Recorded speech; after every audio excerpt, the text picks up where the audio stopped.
வேகமா கூப்பிடு.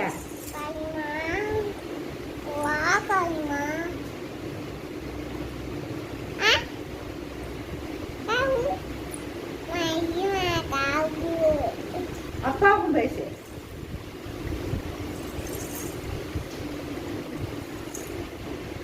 முருகா அப்பாவுக்கும் பேசு. கல்மா வா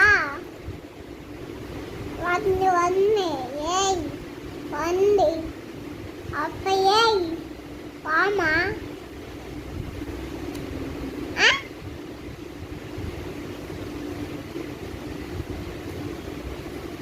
வேகமா பேசு. இன்னொரு தானே பேசு. அப்பாட்ட பேசு. கனியம்மான் மட்டும் சொல்லல, அப்பாவையும் கூப்பிடு. அப்பதான் வருவாங்க. அப்பாவையும் கூப்பிடு. அப்பாவையும் கூப்பிடு. அப்பாட்ட அடுத்து அப்பாவுக்கு ஃபோன் பண்ண.